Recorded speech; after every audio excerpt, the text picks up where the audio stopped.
And before we vanish, aliens take over the bodies of 3 human beings on Earth in preparation for a full-on invasion. It's part sci-fi drama and part dark comedy as the aliens interact with the loved ones of the people they inhabit. Let's check out this cult movie from 2017.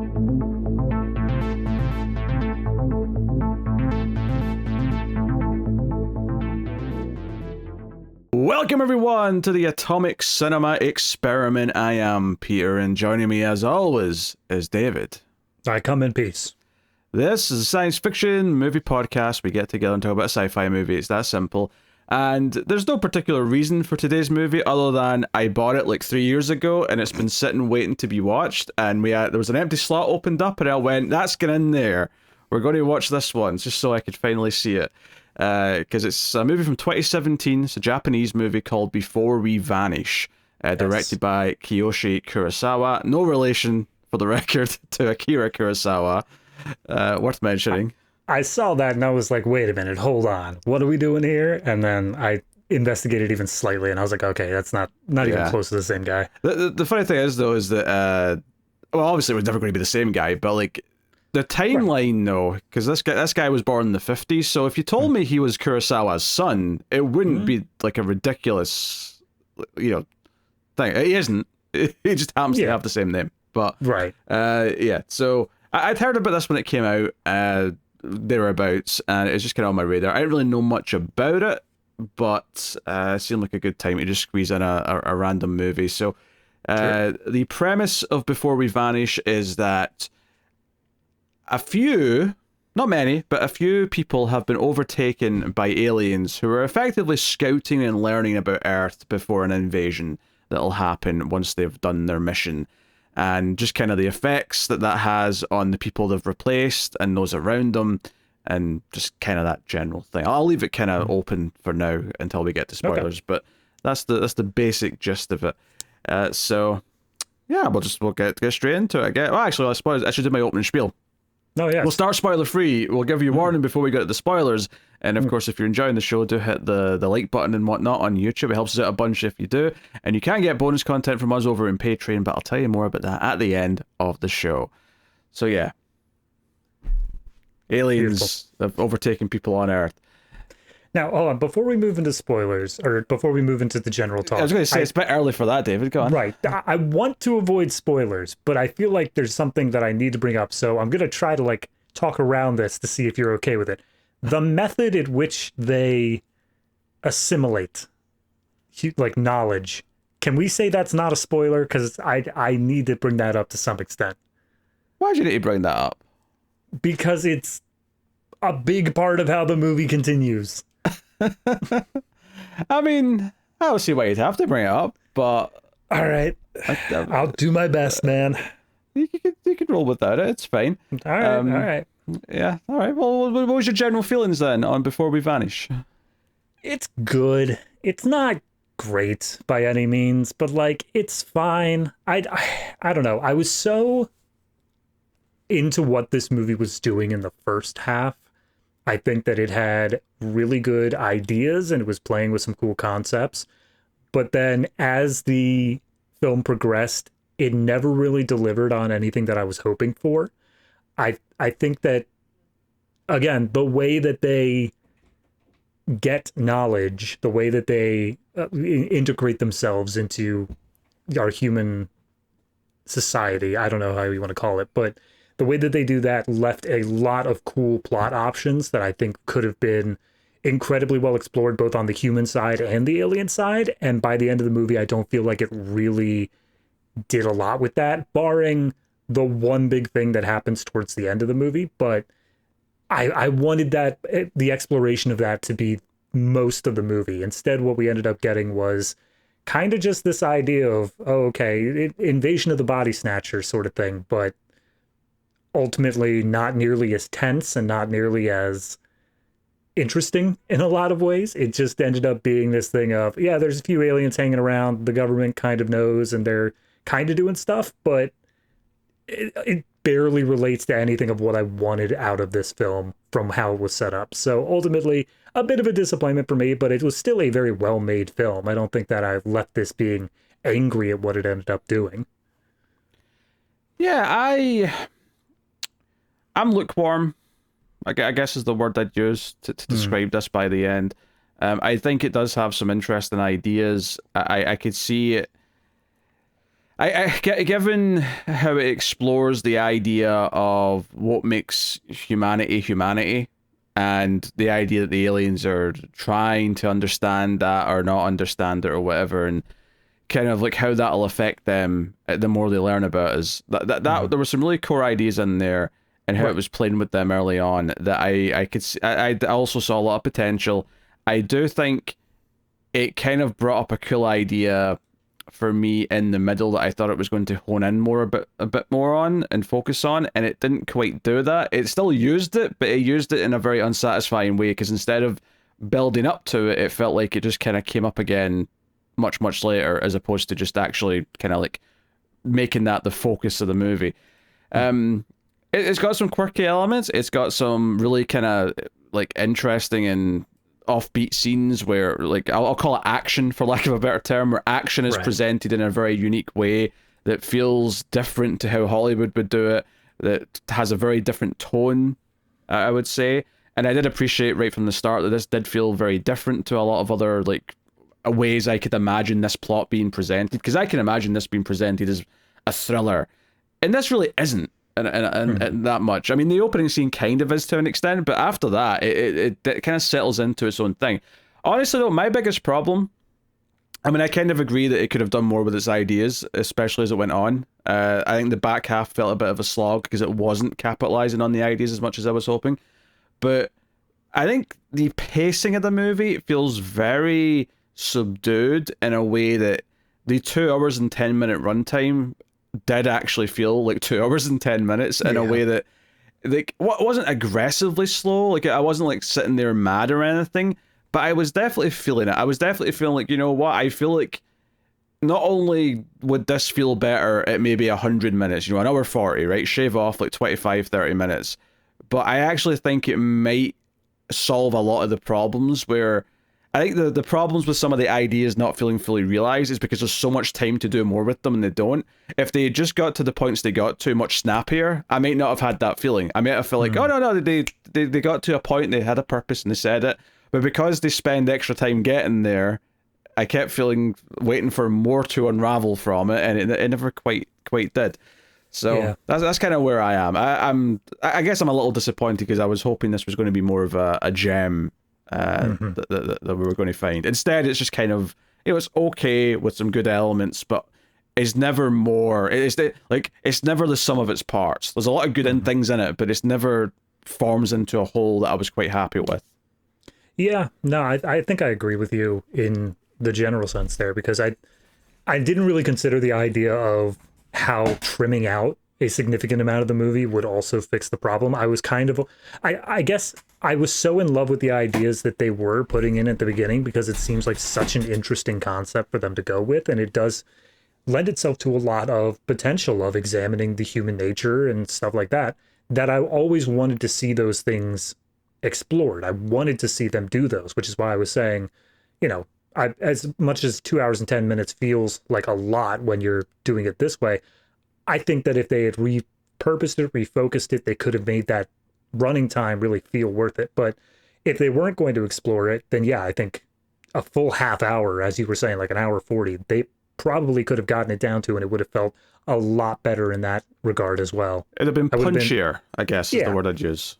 Yeah, I still would have been disappointed that we didn't get the exploration of those concepts, but at least, yeah, it would have had a bit more of a interest that was being held over the whole length of it, instead of it kind of ebbing and flowing over the course of multiple scenes, where every once in a while it'll come back to like, oh, hey, remember we're doing this? And that's gone now.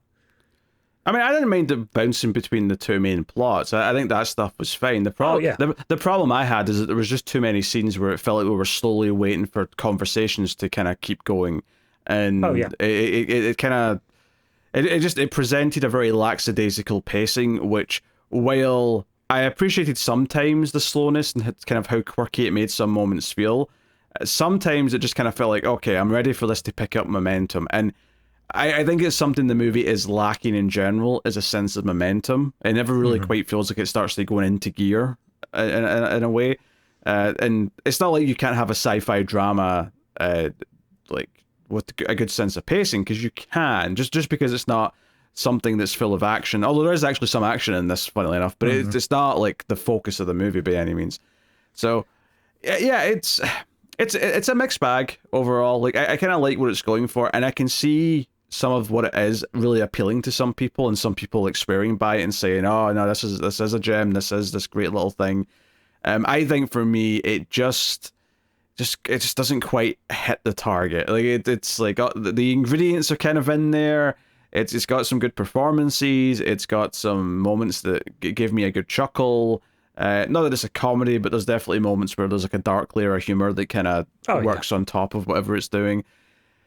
But there's definitely elements that feel underdeveloped. There's definitely elements that feel like I could have really have done focusing on stuff. I think the main thing I'll say from a pacing perspective, I liked it bouncing between the two plots throughout, but I will say there's a chunk towards the end where it felt like what I would consider the main two characters disappeared for what felt like half an hour. And then when we came back to them, it was basically time for the ending, and it was like, wait, what? We should have had some more development with those two kind of interspersed, I think, in that chunk. That was a bit strange for me. Yeah, I mean, I don't know. There's so much that I wanted more explored, that like to list off everything of what I feel like they set up and then didn't really deliver on would just be a fool's errand. Like, I really would have liked to seen the way that they, like, again, the way that they integrate themselves, the method that they do it. It lends itself towards, okay, what happens to the humans when they integrate? They can expand on that in this, like, 100 different ways, 1,000,000 different ways, depending on what's being used there. But I feel like they did it once, maybe twice, and then ultimately it's like, all right, you get the gist of it. We're not going to come back to that. But that's the most interesting part for me. The part of showing how do the humans change and how do the aliens change during this integration process. And it's just barely there enough to make it it's more of a plot MacGuffin than it is a plot focus. It's something that they use in order to get things going or get them out of a bind or something like that. And it's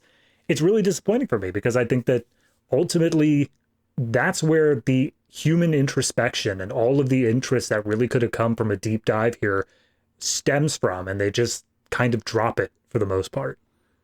Yeah, I mean, the funny thing is, though, I do think it is the focus. It just kind of slips away at a certain point, and ends up being more of a mechanic than it does. Like I said, the first time we see kind of how the aliens learn things happen, it feels like, okay, this is opening up a set of possibilities. It's opening up a set of like avenues to explore, and I was okay with them not doing too much more with it, but there was one element that I thought they were going to really hone in on, and I felt like they were actually doing it halfway through the movie, but then it just disappears for like 45 minutes. Right. It felt really strange to me not to keep going down that path. And it's not that I didn't enjoy some of the other things we were doing instead. There's kind of, I'll just say there's a really funny sequence involving a plane that is entertaining. Like, it's very entertaining. Yeah. But it did feel like it took a while to get there. And I think that's, I mean, yeah, I think ultimately my biggest problem with this movie, even more so than what's unexplored, is just the sense of pacing and momentum just kind of like was killing my interest slowly, especially in the back half of the movie. Once we got to about an hour in and there was an hour and 10 minutes left, I really needed it to start like really hitting big ideas and big questions at that point. And it felt like, we were still just kind of moving at the snail's pace until it was time to wrap things up. Like there's a character decision or two towards the end of the movie that I think I like conceptually, but I don't think they focused on the ramifications and the human side of it enough that I felt the emotional impact that I think I was supposed to feel at the end. Yeah, I think that's one of my things with the pacing, is that the first hour and a half, I mean, I'd say the first half an hour or so is really solidly good in the way of it's setting up all these ideas. But the next hour after that, I feel like it's just kind of wasting time. And then by the time we hit the hour and a half mark, which I would mark as the second hospital scene, which we will get to, I think that that's the point where they start throwing stuff in and start doing things without properly setting it up without like going through and, like you're saying, examining the ramifications or like how they're properly getting here. And it kind of feels like the back 45 minutes of this movie are just kind of rushed in a lot of ways. And I would have liked to seen a bunch of other stuff fleshed out from that. But even with it being rushed, they take the time to focus on things that I don't think require focus. It feels like diversions where we just go off to do a random thing for like 5-10 minutes. And then it's like, okay, but now we're back doing this again. Yeah, I also kind of felt like some of the more fantastical stuff that eventually happens, or the more actiony stuff that happens, well, I enjoyed a fair bit of it. I don't know if the movie actually needed it all that much. I feel like this could have really been like a true sci-fi drama where it's just all about the idea. Because it's not even like we ever see aliens, quote unquote. You know, it's just people who have been possessed or taken over by aliens. So, and because all the interesting ideas in this case are all just the idea of like, okay, we're here to eventually invade. How do the people who find out about that feel about it? What are the aliens feeling by finding out more about humanity? Like, all the ideas are purely just, you know, they're conversation based almost. You can just have it all. Like, you could turn this entire story into a 12 Angry Men style movie where it's just a group of characters in a room and have it all play out that way. And I think it would be just as interesting, if not more interesting. Yeah. I mean, I'll go ahead and throw out, I know it's unfair to every movie that I compare this to, Arrival. Like, it's different in a lot of ways, but ultimately that sense of learning from one another and trying to like build this idea of like, you have an alien who has no concept of anything in terms of our morality, our world, our race as a whole, and they have to slowly, step by step, learn that. I like that idea of what happens if they learn it one way rather than another. What happens when they understand a certain concept that is like innately human, something that is fundamentally humanity at its core. And I don't feel like this movie chooses to do that in so much as they know the end point they want to get to, and the learning is just the method at which to get there, rather than it being the actual ideas that the whole movie is built around. I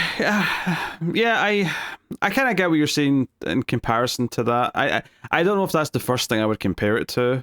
Like, no, there's plenty better. That's just one of my favorites in terms of like, how do we teach? We have to boil it down to these smallest tiny blocks and then work our way up. Well, just in the sense that like the aliens in Arrival are much more.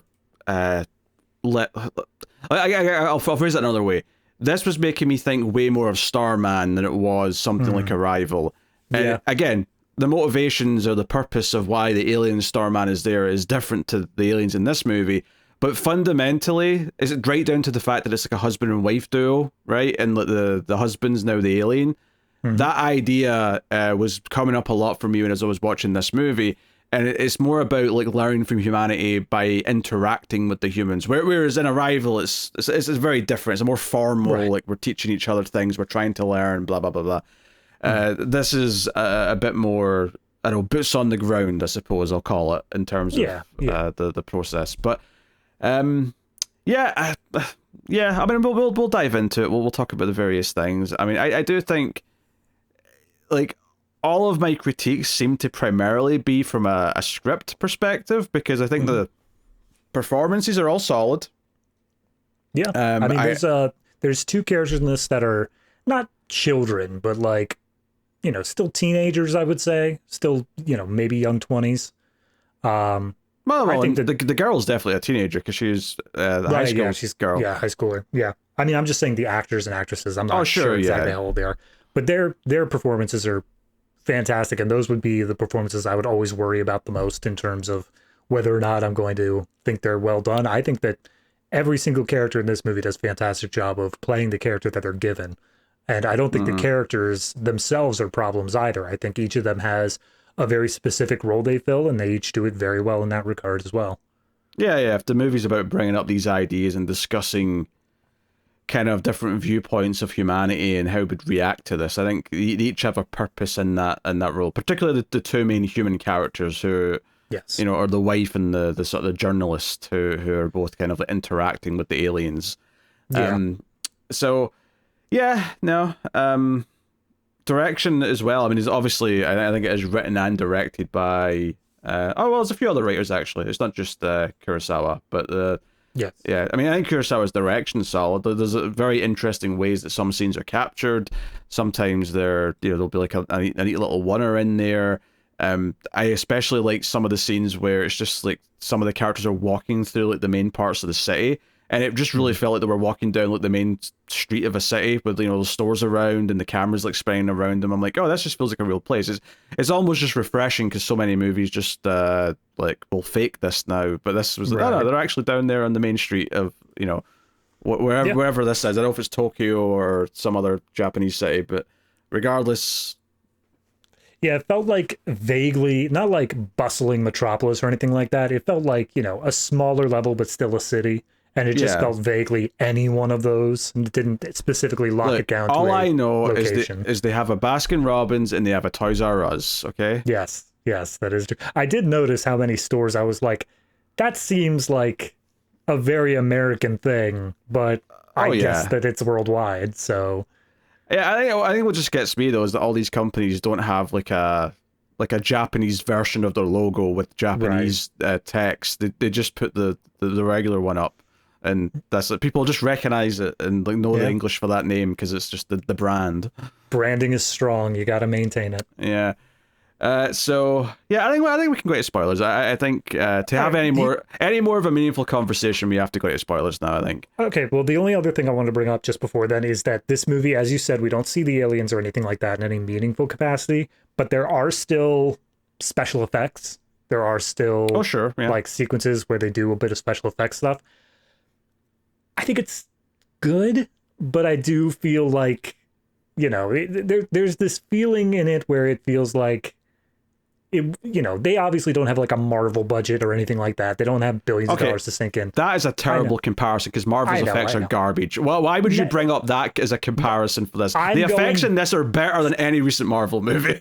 Recent, that's the thing. When I say Marvel budget, I'm thinking back to like Phase 2 Marvel. I'm going back to it's the worst possible example you could have picked.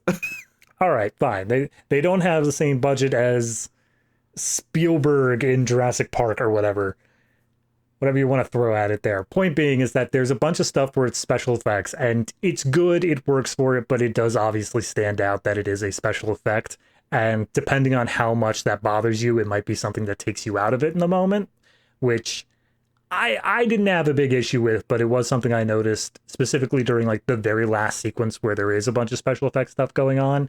It was kind of something where it got a bit too heavy all at once, and it took me out just a tiny bit.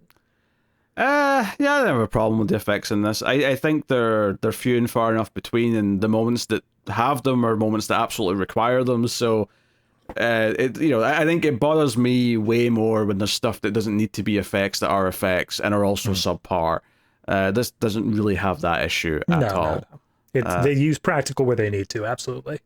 So, yeah. All right, spoilers for Before We Vanish. You have been warned. We're going to get into it. The movie actually starts with a very kind of like almost horror movie opening, which almost sets you up for a completely different movie because like you get this sort of like vague like there's some goldfish and there's what's going on here, there's a teenage girl walking into a house with a bag of goldfish, what's happening? Next thing you see is some middle-aged woman like trying to like get out of the house screaming and being dragged back into the house. And then we see this teenage girl in her like traditional Japanese high school uniform, covered in blood, walking down like not a highway but like a a big sort of country road, and just like cars are swerving out of the way, and there's ends up being a crash behind her at one point, which actually makes her start laughing, and she starts laughing with blood on her face, and the music starts going a little hijinksy here, and the title comes up, and I'm like, okay. I don't know what tone we're going with here after this first 5 minutes, but I'm curious. You've got my attention, movie. Yeah, no, I came into this. I remember seeing, as I was pulling this up, there was like a review on IMDb or something that said something of like, a spooky sci-fi movie or something like that from Kurosawa. I was like, uh-oh, is this going to be a horror thing? Do I need to be prepped mentally for like a lot of blood and gore and stuff like that? And ultimately no, but this intro set me up for that. But from there, the movie sort of starts proper. Obviously we do come back to this girl who turns out to be named Akira, but we're introduced to Narumi, who is the wife character, and she's at the hospital with her husband, Shinji, who, you know, at first appearance, what it looks like here is that he is suffering from extreme memory loss, and, you know, the doctor even says this could be like extremely early Alzheimer's or something like that, because he's confused. He doesn't really understand anything his wife's saying to him. And like, they found him like walking down a street and just like a fugue state, like he was just completely gone. And obviously, as we get more of the second plot, we kind of like get a lot of context and go, oh, he must be one of the, okay, and it all kind of like starts to make sense to you. But that's how this plot is presented to us to start with, is that she is looking after him. But even just on the way to the car, after she's had this scene with the doctor explaining this to her, and the doctor's very optimistic and says, you'll probably just be fine in a while. You know, you'll look after him for a bit. He'll come back to you. He'll be fine. Whatever. She lets slip that she thinks that he was having an affair with, you know, someone he works with, and the marriage wasn't in a good place. Which I thought, as much as I was bringing up Starman, and I do think a lot of this relationship that sort of forms once, especially when she starts to become aware of what he actually is now, that like an alien's taken over her husband's body. I was like, okay, this is very Starman in a lot of ways. But in Starman, the wife was suffering from the fact that her husband had died, and this alien takes the form of her dead husband. In this movie, the husband has been taken over by an alien, but the husband was someone that she basically hated. Like, the marriage was in the pits. And that's a very interesting place to start off on. And especially when it starts bringing up the subject of love later, and this idea that maybe she will actually learn to care about this version of her husband because it's not actually him anymore. There was a lot of potential, as this is where a lot of the potential was starting to come in for me in terms of you know, human relationships and whatnot.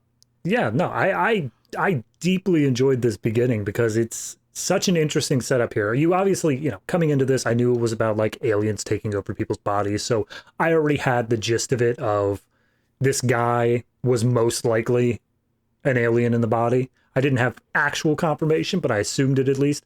So when she says, oh, you know, you cheated on me, like you had an affair with whoever, like our marriage was complete garbage, I then, you know, immediately fast forwarded in my mind of like, okay, but he's not the same guy anymore. This is essentially an amnesia plot where he doesn't remember any of the bad things he does, but he does remember that he's with you.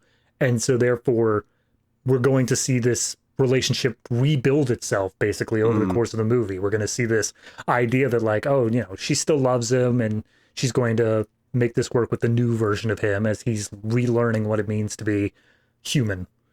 Yeah, kinda. Yeah, I mean, obviously, like, even some of the places it goes, I like where it goes in theory. I just don't think it builds to it in the way that I would have liked. Yeah, because at the end of the movie, she effectively sacrifices herself in a sense, obviously not literally in terms of death, but sacrifices something for him. And I wish that I really like bought into her wanting to sacrifice that so that he could understand what that felt. I know, I just like, well, we'll get there in terms of like what it is, but so something that happens quite early on as well, it establishes a couple of things in their home life early, that she is an illustrator of some kind and she's got this opportunity for a new job, and that's kind of a running thing for a little bit in the movie as well. It also introduces her little sister who comes to stay, and she's, I think, just like out of high school kind of age was the vibe I was getting from her. She's give or take somewhere in there. She's living with her parents, and her parents are saying like, hey, you know, it's time for you to get married and then take care of us in our old age and whatnot. And she's like, screw that. You let my sister go off and live her life. I'm going to go do that. Yeah, so she's staying with the sister seemingly for a bit. It doesn't end up lasting very long, though, because of something that happens. But the plan is to stay with her sister. And effectively, she starts talking to Shinji. And Shinji doesn't remember her, right? He's like, oh, you don't remember me? I'm the... And she's like, I'm, you know, her little sister, which kind of makes me your little sister. And he's like, what do you mean? It's like, well, you married her, so I'm not your sister by blood, but I'm you know, I'm your sister-in-law. And she's trying to explain these things. It's just like every single term she's using, like sister, sister-in-law, husband, married. He's just like, define this, define that. Please give me more information. And this is kind of our first, we don't really fully understand it in this scene, but it's our first proper kind of look or tease at how the aliens assemble knowledge. You kept saying integrate earlier. I'd probably dispute that word a little bit, because to me, the alien taking over his body's integrated, whereas this is... Again, if you didn't call it spoilers, I would have tried to find a better word. Integrate's the first word that popped up in my mind. Sure. Right, so he basically says, can you picture the idea of family? Because that's ultimately that's all it boils down to, is what is a family? What are the members of a family? And she seems to be thinking about the idea of a member of a family, or what it means. Yeah, just family as a concept. Yeah, that's the word that comes up a lot, is conceptualizations. And he just sort of points his finger at her forehead, and then a tear runs down her eye, and she actually sort of drops to her knees as if like she's buckled under the pressure of whatever just happened. And she's kind of in a daze, and then he sort of reacts like he is like, oh, I get it now, kind of thing. Like, he's like, oh yeah, let me help you up into this chair, and we can just sit down and ignore anything that just happened. And interestingly, what happens right after this is that the sister decides she's leaving and she's going to go somewhere else and start her life fresh or whatever. And what we learn in time, and through other examples of this, both from the other plot but also more of Shinji doing it to people, is that effectively what the aliens do is they think human beings rely too much on words. Whoever the aliens actually sort of catalog things and understand things isn't based on words, at least not to the same extent as we use them. So what they actually do is take the idea of something. They actually extract it from your brain, the concept of it. But when they do it, they take it from the person. So the person doesn't have it anymore. So I thought it was really interesting looking back at this scene with the sister, that the sister didn't even have an interest in staying with her big sister anymore, because the idea that she has any bond with her sister's gone, because family as a concept is gone in her head. And I was like, okay, that's interesting. There's a moment when she's like packing up to leave. She's just like, oh, I think I'm going to go back home. And it's not even she's saying, I'm going to go back with my parents. She just says, I'm going to go back home. She has the concept of home, but parents means nothing to her anymore. But then her sister like puts her hand on her shoulder and says like, hey, is everything okay? And she freaks out. She's like, ah, gross, don't touch me. And it's like, she doesn't understand the idea of like a familial bond anymore. Yeah. So this is just some random stranger just putting hands on her for no reason. And let's just stick with this concept for the movie then, because I feel like this will go smoother if we just stick to these ideas one by one. Because from here with this, we get more examples of it, obviously, but the thing I want to jump to right now, though, is that one of my favorite things about the movie is that when we get to about, I don't know, 40 minutes, 50 minutes in, we're maybe close to halfway, but we get to the point where the wife character Narumi's starting to actually see him do some of this stuff, and is starting to, like, at least he's saying what he is, and whether or not she believes it yet is another thing, but she starts to understand this idea of taking concepts from people, right? Because she's seen it in action. And she's like, hey, did you do something to my sister? And he says, yeah, like, blah. And he's like, wait, what did you take from her? Like, you said you take it from them. What did you take? And he says, family. And she's like, wait, that's horrible. And that's the worst. I love that she kind of called him out on that. And he, obviously he's very, like, he apologizes, but it's not like he gets emotional. He's he's not human, so he's acting very cold about it. But that idea that she's like, hey, no, that's awful that you took that from her. The fact that she doesn't understand or feel that anymore is really, really bad. And that's why when it gets to this idea a little bit later again, and there's a whole other couple of sequences between here and that, but when they end up at the church, right, and there's a song that's playing that was played at their wedding, and he goes in, and because there's like a sign up somewhere saying something about, God will teach you about love or something to that effect. And he walks in and he sees this choir singing, and then this priest walks out and he says, what is love? And of course I was like, baby, don't hurt me. Yeah, I was gonna say, he's asked it like 4 times, and each time I'm just like, yeah. All right. But he keeps asking, and the kids are kind of, and I'm like, oh God, don't take it from one of the kids. Come on, don't do that, right? And he asked the priest to visualize it. Can you visualize love in your head? And the priest just sort of like walks past them calmly. And I thought, oh, is it interesting, the idea? And they kind of explain this when he's talking to the wife again in the next scene, but they kind of introduce this idea that we can't just visualize love. It's too complex for that. It's not a concept that we can actually just create in our heads that is simply as all these other things that are easily defined. Love's a lot more like messy, and it's got good and it's got bad and it's got all these things and whatever. And when he says this to the wife afterwards when they're outside again, she's like, oh, do you what were you doing or whatever? And he's like, oh yeah, I was asking about love. And she's like, wait, did you take that from someone? And he's like, no. And she's like, you can't take that from anyone. And this is and this is where I was actually like, as much as I was thinking some of the movie was slow by this point, because at this point we're like maybe an hour 20 in, we're quite deep in at this point. Yeah. I thought to myself, okay, I actually really love the direction of this conversation, because if this is building up to the idea of like him understanding love as a concept, either because he has to learn it without taking it from someone, or because she is going to give it to him and lose it herself, like I see a lot of like big impact from that. Yeah. Because the idea is that if he eventually takes it from her, then she doesn't have it anymore, but he does have it.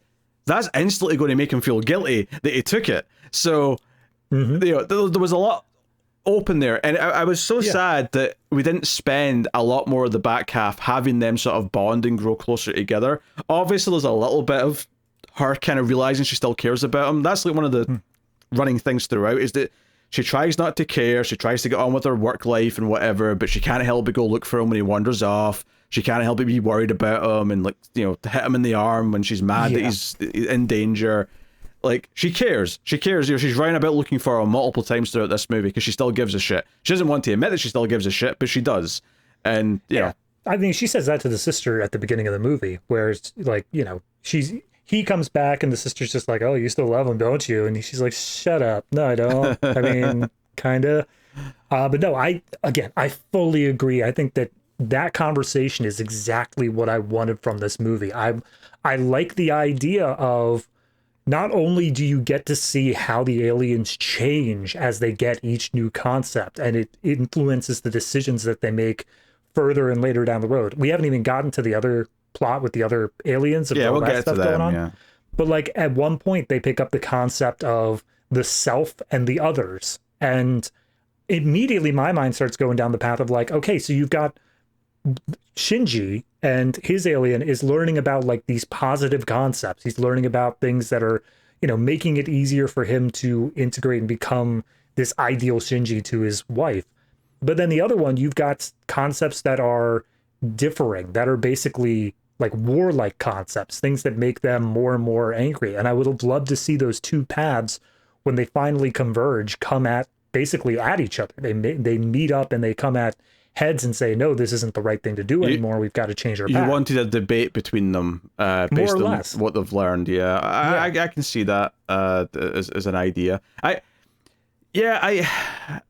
I love conceptually so much of this, but I will say this though, I didn't really feel like the other characters, the other aliens, like they learn concepts. I don't know if I ever felt like they like changed that much after them. It felt like they stayed the same. And I thought early on it was hinting at the idea that Shinji was a little bit different, because the way he described like bonding with the real person is like, if the others, I felt like they just took over, like the bodies just became like vehicles for their minds, and that was it. Right. But with Shinji, he kind of talked about how, oh no, the real Shinji's still in here deep down somewhere, and I'm kind of co-piloting in a sense. Yeah. And that's one of the problems I had with it, because it's very obviously at that point, it's like an hour and 30 minutes in once he makes that conversation. And it feels like that's the point where they're trying to readjust the wife's feelings a little bit to make her final decision at the end to make more sense, to make it obvious of like why she's bonded, because it's not just the alien anymore. Now it's still Shinji, but like a better version of Shinji. And it, like you said, it feels like he's different to some extent, but the movie doesn't explore how until we get to this point, like 3/4 of the way through the movie. Yeah, I think that if they just like focused on her caring about who this new person is, regardless of it having the face of her husband, right? Yeah. And just learning about what's going to happen, learning about the invasion, learning that, like the world, like they're going to take over in 3 days and all the humans are going to be killed, which is what we learned throughout the course of the film. And basically, either as a last-ditch effort to convince him that he has to stop like the rest of his alien race from doing this and giving him love for that purpose, or, as she does in the movie, give him love just so that he can feel what it's like before they die. Like, the ending felt kind of weird to me after that, though, because that was the choice that was made. But we'll get to that when we get to the ending, because there's a lot of stuff to cover before then. But there's a lot of like permutations of this that I could have seen really feeling a lot for, and I felt really sad at the end that I just didn't feel as strong as I wanted to for the decisions that were made. And I think it does boil down to we just didn't develop the relationship together and like the bonding becoming more of a thing throughout. Like I almost feel like it could have been a little more Starman in the back half. Not like all Starman, but a little bit more Starman. Yeah, honestly, I think the biggest issue is the point where I think they really should have slowed it down and gotten to know their relationship, gotten to know them and show them building that back up. That's almost the exact same point in the movie where we introduced the government agents. And that just throws in all these extra little loops and diversions and subplots that ultimately amount to absolutely nothing. Yeah, I like some of the scenes are fun because of them. Like I can't deny that. Like at least there's some fun sequences. But if I'm looking at the emotional impact of the movie, having the other two aliens and the human with them, the journalist Sakurai, like even Sakurai at a certain point, who kind of doesn't want them to invade and tries to convince them not to, at a certain point he just kind of gives in and wants to help them. So the idea of eventually having a debate where two aliens and a human, who's like this sort of jaded guy who thinks we're all doomed, is like, nah, let's just let them do it. We're all screwed. Humanity's a cesspool. There's no point in trying to save us. And then having this couple who were on the verge of divorce, if they weren't literally divorced already, because of like, you know, the man cheating and all the rest of it, and having like them try to convince them, no, because of this, because of love, because of everything that we are. Like, yeah, like there's something there that could have been something. Not that I necessarily even needed them to like intermingle. Like I could see like the plot still staying fairly separately. As long as they gave more time to the relationship developing, I could have been really into that. Because one of the things I think I was feeling as the movie was going on is that I was finding the roomie, the wife, to be the most sympathetic character in the film. Oh, yeah. For a few reasons. One, because she's burdened with this husband who's an asshole, but now she has to take care of him. She's also victimized a little bit by her boss, which we'll talk about. She's basically putting up with a lot of it, right? And she still cares about this like guy who's technically her husband, but even if she's starting to believe that it isn't him anymore, she's still trying. She's still putting in the effort. And I was sort of thinking at a certain point, not only are you kind of a gem of a human being for all you're putting up with, you might actually single-handedly save the human race by the end of this movie because of like how you inspire this alien that's in your husband's body. That could be really important. Yeah. And I think that's in the other plot with the journalist. I mean, again, we'll get to it, but I like the idea that you can see her altruism, her positive feelings, her good vibes and all that being something that is working to save the human race. I would have liked the journalist's like jadedness and his demeanor, even if we just see it slowly evolve over the course of the movie of just more and more hopelessness on his end. I would have liked to see more of that as kind of the other side of things, where like his actions are actively dooming the human race. But while the journalist does change over the course of the movie, obviously he gets a bit more in bed with the aliens. I can't really point to why.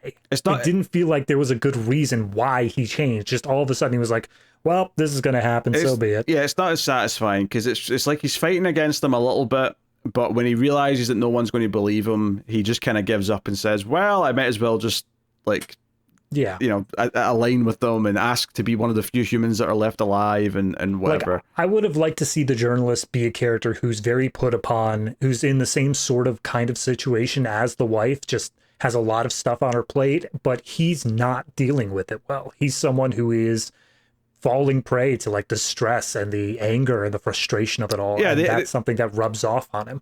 Yeah, the idea that he is fostering all of the negative qualities that the aliens are picking up on.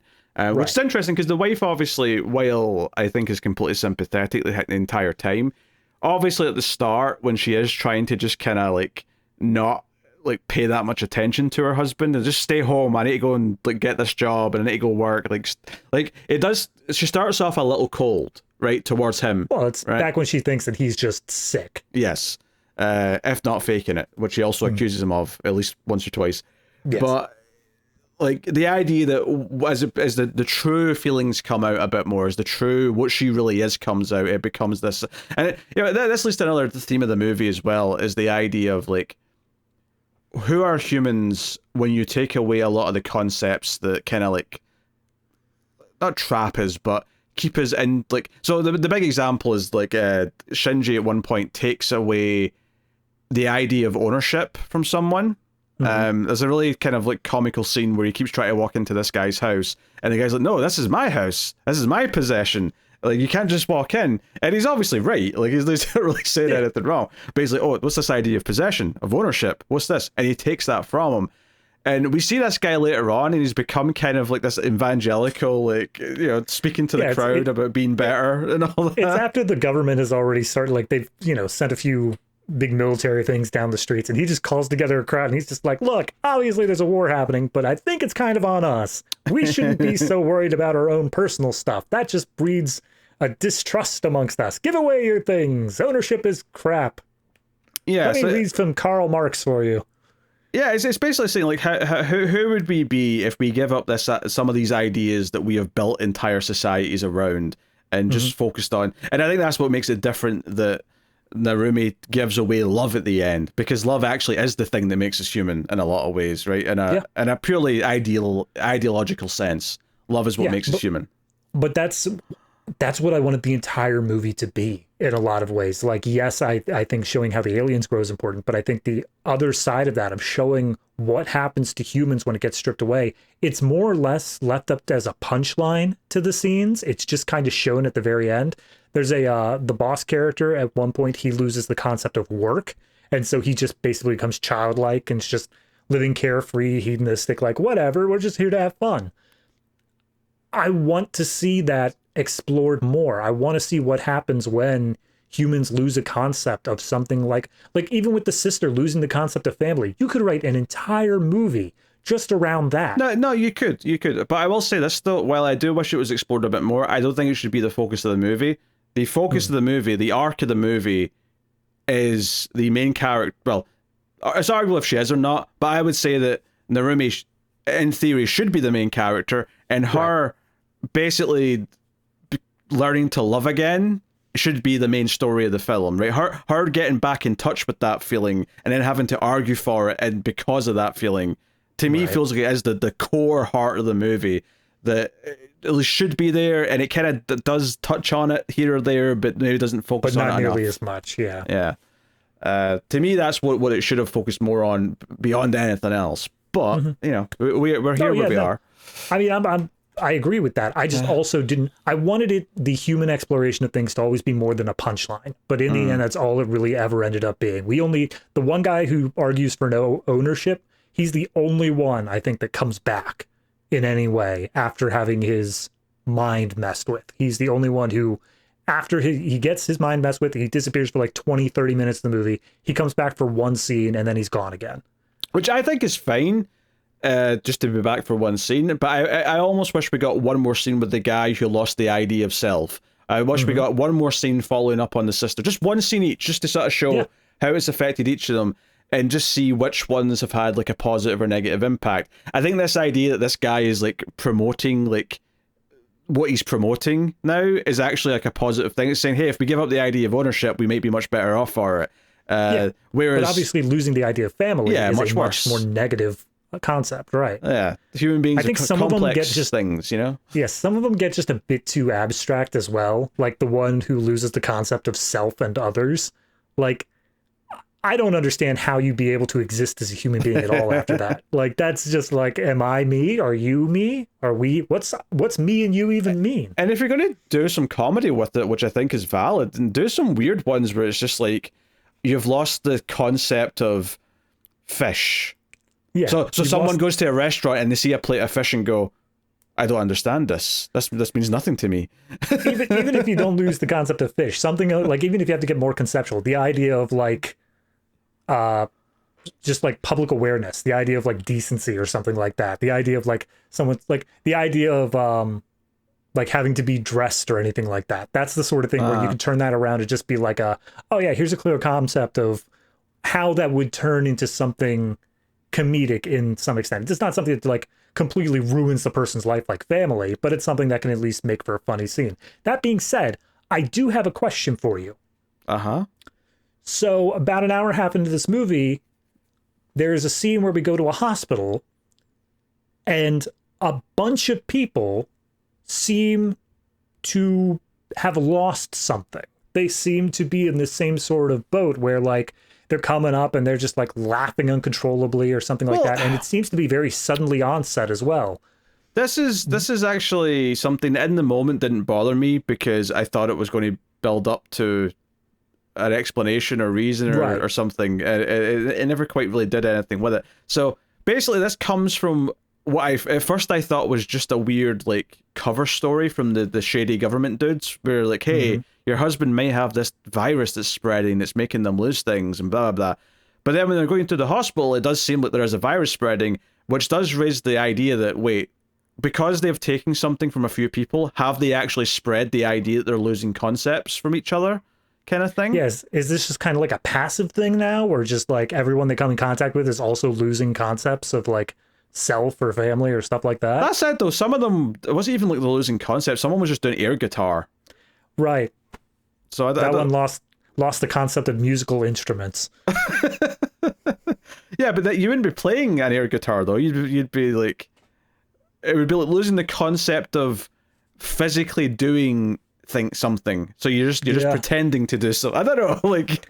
Yeah, no, that scene just threw me for a loop because I didn't immediately read it as the virus because, like you said, I thought that was a cover story. I thought that was a thing that the government was just saying as they're looking for these aliens. So then when it ends up actually being something, and by the end of the movie, it seems like definitively confirmed that that was something that was going on, it just felt like an entire chunk of the movie I was missing. Yeah, maybe the original cut was like 3 hours long, and he thought I have to cut out some of this. So that's I'm just going to cut out all the parts that people like and the explanation for the virus. That seems reasonable. Oh dear. I will say, not that I ever think we're ever going to do it. There is apparently a spin-off movie to this called Foreboding, and it originally was a five-part TV miniseries that was re-edited into a single theatrical release. So it takes place in the same universe and all that. I don't know anything else beyond that. Interesting. How long's the movie then? If it was 5 parts originally, the movie was edited down like an hour and a half. Oh, maybe there were short parts then, because even if there were like 40 minutes each, that's a lot to cut out to get it down to 90 minutes. Yeah. So yeah, fair enough. Yeah, it's that's like an interesting thread that's introduced, and once you do introduce like this shady government dude who comes to see the journalist like halfway through the movie and tries to like get him to like, hey, have you found this teenage girl yet? And by this point in the movie he has, because I mean, just to go back to the start of his plot, just to explain some of the side of it. So we get introduced to this journalist who is told over the phone to check out this house that's full of dead bodies, which is, you know, the girl Akira had done at the start, seemingly. And he's like, oh no, I do big picture stuff, I'm not going to do that. But then he goes anyway because his train's not until whatever time that night. And he goes to the crime scene and he doesn't really see her getting anywhere. But he encounters another individual near the crime scene, which is another alien character named Amano, who's like a sort of teen or just slightly older than that boy. And he's like, hey, I need a guide. And this is why I think it was clear, at least from the get-go, that Shinji was different. Because Shinji actually did seem confused, or at the very least, wasn't like willing to just say what he was. Whereas this character is very quickly saying, I need a guide, I'm learning about humanity, I'm an alien, we're invading. Like, you know, he very quickly just sort of like says a lot of it. I mean, I get what you're saying, but that made me think, because we got introduced to Shinji first, that this guy was the weird one. That he was the one who was breaking protocol and was like, oh, by the way, I'm an alien and I need a guide, and you're just gonna help me do that. Then when we get Akira later on, I feel like she's just like him, so... Right. You know, 2 out of 3. Actually, at one point in the movie, I thought the virus as well was real, and that maybe the movie was suggesting that it's ambiguous whether or not these 3 are actually aliens, or if they just have really severe cases of the virus. Obviously, the ending kind of, you know, completely nukes that out of the way, but... I mean, I would also say the moment that we see Shinji touch the forehead, and it very obviously, like, affects it, then I was okay, that's a thing. But that could be how it's transmissed still, right? I mean... Yes, it could, but then they're asking... My suspension of disbelief is being pushed by that point. That you're telling me that like a virus requires a forehead poke. Look, It's just quirky enough in tone at times that I could have accepted it if that's the path they were going to go down. I mean, if you had told me that like any physical touch would have done it, then I'd agree with you. But then immediately the wife should have been losing concepts left and right as she's trying to help him up into the car. I mean, that's a fair point, but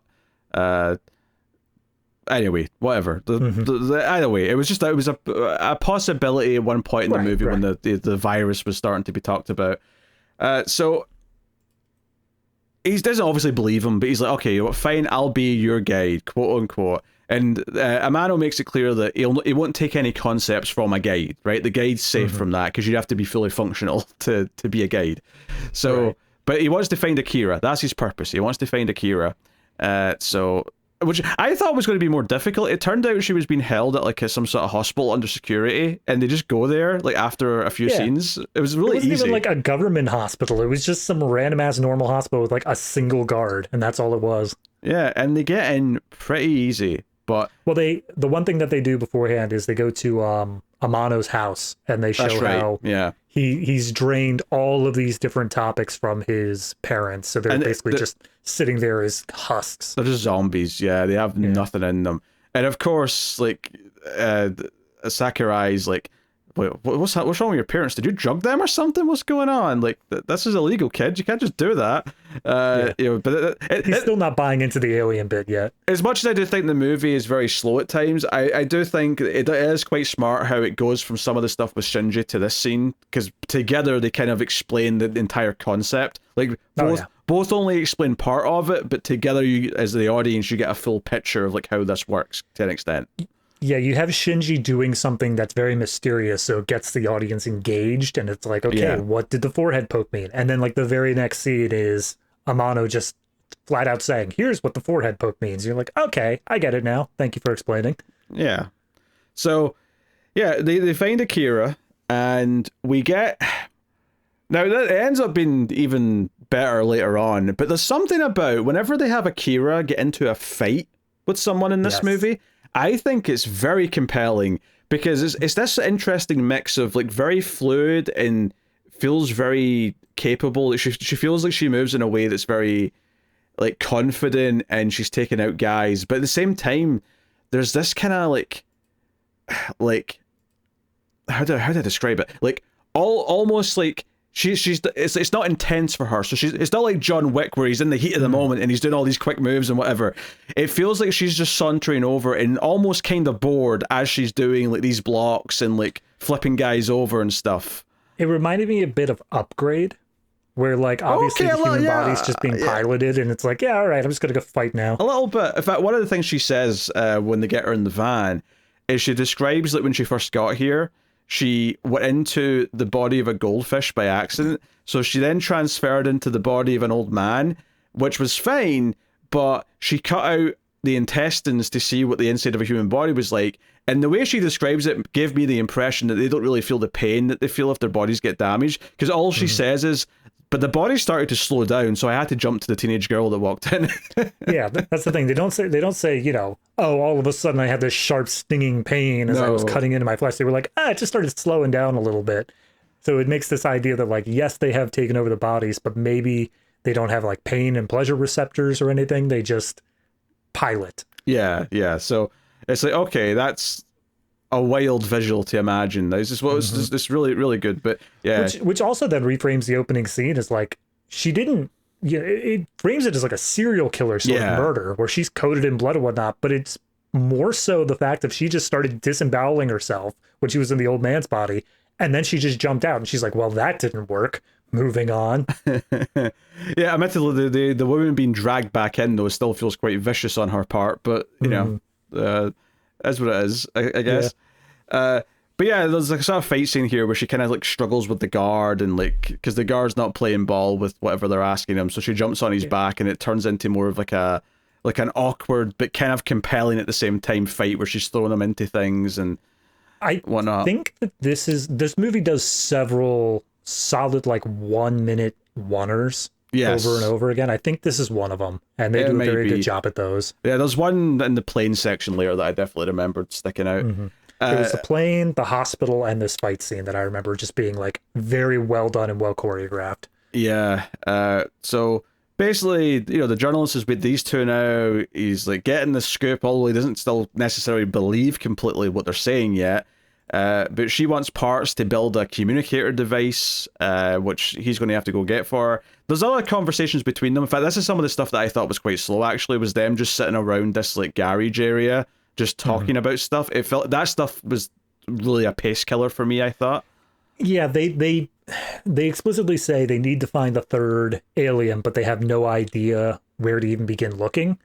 And so they leave it up to the journalists to just find where Shinji is. Yeah. But at this point is where we also get the introduction of the government agents, and it all, like, we're still waiting for them to interact with Shinji because that's the only thing they're waiting for now. But it just keeps getting delayed because of the government agent stuff. So it's an interference that just drags this part out significantly. Yeah, because the guy claims to be from the Ministry of Health. He talks to the journalist Sakurai when he's in the city buying stuff for their parts for their device. I want to skip all over that though. I'll mention briefly that he does see Shinji in the city with the wife and can recognize how he's acting enough to go, wait, I bet that's the other one. He's acting just like the other two. But when he goes back, I want to talk about the scene with the cops because, baby, like give me more of this in the movie, please. So, like, a cop car pulls up because they see Akira is out looking for wires and some scrap or something. And he comes up and says, "Hey, miss, are you like meant to be in school? Like, what school do you go to?" And she stands up, and the cop kind of like looks at her and is like, "Wait a minute, you're that Akira that everyone's looking for that killed that whole family," and attempts to try and arrest her or whatever. And she just immediately jumps at him, like grabs his gun. He sort of struggles whether to try and not let her have it, and she just does like a quick move to like sort of like maneuver the gun away from him and just shoots him, like just kills him right there and then. Rips the cord off because the cops here apparently have cords on their gun that connect to their belt. She rips that off, and there's another cop in the car who's trying to call for backup. She just walks over, and I cannot tell you how satisfying the way she just punched her hand through the windshield and then fired the gun. Like, it was so smooth, it just looked really cool. Yeah, no, that's as much as the action in this movie like doesn't inherently forward the plot in the way that I would hope it would. It's always a good time. Like, they have a great idea of the choreography and how they want to structure this stuff. So the moment her hand went through that windshield, I was like, all right. It goes through like a Terminator, and then she fires the gun, she pulls her hand out and then looks at it like, oh, it's all cut. Oh well, that's a shame. That sucks. Moving on. Yeah, moving on. I think the action does serve a purpose, or at least I thought it was going to serve the purpose in the idea that these two don't care about humans. They're killing them left and right, not out of even malice, just because they just don't care. Like, they don't give a shit about them. Also, I mean, they have a mission to, and anything that's going to get in the way of that mission, they're like, well, I mean, we don't care if we kill the humans, but if it's going to get them out of our hair, sure. And it serves a purpose because obviously Sakurai sees this and goes, you can't just kill people. And this is the sort of stuff that's challenging him and maybe forcing him to sort of like either change his mind or like become like adamant that he's going to stop them. So in the moments, it did feel like it was serving a purpose. It's more just in hindsight by the end that because we never had like a debate between these characters and the couple, like, I think it would have served a lot of purpose if they'd actually had to have a debate at the end about, should we call off this invasion or not, or do we, whatever the debate might be. I think it would all have a purpose. I think the problem is that because at the end it feels like the couple just end up on their own again, and the other characters just kind of end their plot on their own, which inherently makes it feel like it wasn't as important by the end. But I think there was in the moment there was every potential this was all going to matter. It in hindsight didn't as much. The moment the journalist came out and started arguing the point of like humans don't, like, you can't just kill people. That is not something that you can just do. And then they're just like, watch us. Like, we're going to go ahead and leave and we're not going to be bothered by it. Yeah, and he grabs the gun off her and throws it away because he's like, I'm not happy with you having that. Yeah, but like, that's immediately building towards this larger idea of like, okay, can we teach them morality? And like, is morality something that is inherent? Is it something that is just human? Or is it something that can be learned in that way? Immediately, all great concepts. Ultimately, never comes back. Yeah. The other action scene, just to bring it up, is they're in the van again because they've moved on from here because they know they're going to be followed. Police are going to come and these two don't report back. and they're in a van, and the government agents show up, right? And at this point in the movie, we've also had them show up and follow Shinji and the wife, and the roommate in the city, which is a whole sequence we can talk about separately as well. But these two guys from the agents who are in sort of civvy clothes are like just sort of watching the van, and Akira, when she's outside the van, notices them and goes up to them, and immediately like sort of notices that they're sus. And it breaks out into a fight where one of them pulls out like an Uzi, right? It's like a submachine gun. And again, she throws them around a little bit. She holds their hand up so the gun fires into the air. And then she just grabs the gun and just fires at one of them who dies. And then she turns around and fires at the other one who dies. And again, this 30 seconds is just so slick, but in a way where she's just sort of nonchalantly doing it that, like you said, maybe upgrades the best comparison I can think of, where she's not intensely into it because she's just piloting the body in a way that's very nonchalant whilst still being really cool at the same time. It's a really cool, very well choreographed. I guess that's ultimately what I'm trying to say. Very well choreographed. Absolutely. I mean, I will. The only other thing I would say about the Shinji scene and also this scene is that they don't do enough to the government agents that it feels like it makes sense what the government agents are doing at any point. So like with the Shinji scene, we see that Shinji, they're followed by some government agents, and then he just turns around and like quote unquote fights them, which all in all just seems to be him taking a concept for one of them, and then they go off running because they're like, oh god, what did he just poked the guy's forehead and then he fell. Here's and the then thing. Same thing in this scene is that we get two of these agents shot, but then we see there's also like a dozen more agents that all see this happen, get in a van and run away. And I'm like, we've already established that these aliens are aliens, that they're dangerous. The government knows how to follow them. And they just aren't bringing all of the guns at once. It seems very weird to me that we're doing this sort of piecemeal Power Ranger style fight where only like one or two people can come in at a time, and then we'll keep on running away until it comes time for a later fight scene. That gets the questions about how much do they know about the aliens? Do they suspect that they're as dangerous, less dangerous, more dangerous, whatever. What I want to say about the scene in the city, though, because I think there are things in that scene where the agents start following Shinji and Narumi that is good. One, I actually think the start of it's really well done cinematically, in the sense that there's a couple of people following them, and Narumi says, I think we're being followed, this is strange. And as they're walking down the street, and it's all one shot, you see like more people like start to turn and look at them from the benches, and they all get up one by one, and to the point where it's like a dozen people are following them, and it actually feels kind of like a really cool shot. And I'm like, that was actually really visually interesting. And the other thing that comes out of it that I think is good for the story of these two characters is that when they split up after they've been running away for a little bit, we get a scene where Narumi is full on scared what might have happened to him. Like, now she can't find him, and she's running around kind of panicked and out of breath trying to get to him. And he turns out to be fine, because like you said, he just kind of has taken a concept and they run off scared. But she was terrified that something might have happened to him, and it's kind of like the real realization for her that she still really, really cares about whoever this is now, whether it's still her husband technically or this alien. She gives a shit. And like, reacting like this is kind of like her realizing that in a lot of ways. So structurally, this scene happens right before the church scene as well, which is kind of the reaffirmation of those feelings. So that is like, there's a lot of purpose there. Even though I'm tempted to suggest that the government agent stuff should have been kept to just the second plot, just purely because we know that we're following them, because he talked to Sakurai. Well, no, I was saying that the leader, the health minister dude. Again, that's not who he really is, but that's what he says he is. Right. Because he put a tracker on him, and like that's how they found him. Like there was enough reasons to sort of Yeah, can I bring up the tracker, because I actually really like that as a writing bit. Where I like he this hands too, off actually. the tracker to the guy. The health minister hands it off to Sakurai and says, "Look, if you don't want to cooperate, that's fine. That's whatever. But if you do end up finding this girl we're looking for, here's a GPS tracker. Just flip this switch to turn it on, and we can come find you." And he's like, "All right, yeah, sure, I will totally do that." And then, the rest of the movie happens, and they get found like twice more in the interim of it. And it's after the machine gun. It's after the fight right after the machine gun about. stuff. Akira's like, "How did they manage to find us?" And she reaches into his pocket, pulls out the GPS device, and he's like, okay, I know that looks bad, but it's turned off. I didn't turn it on to signal him. And she's like, you're a freaking idiot. It's on all the time. That just controls a little LED on the front. And he's like, I've been had. Yeah, God. he is genuinely pissed off that he was tricked. And I'm like, come on, you really think that they would hand you that and say that you could turn it off? Yeah, come that on you now. have control over this? Clearly. Yeah.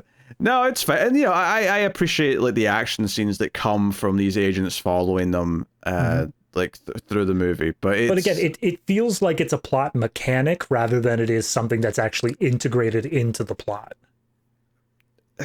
To an extent, like I think you can say that in hindsight because of where it goes. I think had everything culminated together, I don't think it would necessarily feel that way. I expected all the themes from all this stuff to be relevant in the debates or the ending of the movie, but because the interactions between the two plots are basically limited to they look at each other for like a minute and they've had their they've conferred like telepathically or whatever, and then they just sort of split up again. Because of that, all of the important thematic stuff, it feels like it's in the plot with Narumi and Shinji, right? The married couple. It feels like all of the important stuff is really with them. And everything that happens with the other plot after that, it's fun because you get the action and whatnot, and you get the, Sakurai deciding that he wants to just be on their side. Because, when the government agents find them again and manage to kill, what was his name? Amano, right? Because Akira's already dead at this point. Akira got killed when the couple drove away in the car and she jumped out in front of the car. And I actually love this visual effect. I love the visual effect of her just bouncing off the front of the car and landing in the background. It's a good effect. I like that. I like that moment as a whole because it's like you said, there are moments in this where it feels like a very dark comedy. It feels like it just is humorous, but you can't quite point to why. That's one of those moments where it's like they're in the middle of a town square, like there's shops all around them, people are just enjoying their day, and this little yellow sedan just plows over a schoolgirl, and they're just like, all right, well, that happened, moving on, and they just drive away. Yeah, so she's already dead, and the funny thing is though is that she's lying there dying, and a man was like, hey, we need to get you a different body to jump into. Let me go grab a bystander and you can switch. And she's like, no, it's fine. I'll just die. I've already achieved what I was here to do. Now, I wasn't sure, like, there was maybe a hint of an implication here that they don't actually die if their human bodies die here. They just, like, their consciousness will just go back to wherever. The essence, the hive mind, the whatever. Which is fair enough. But she's like, yeah, I'll just die. It's fine.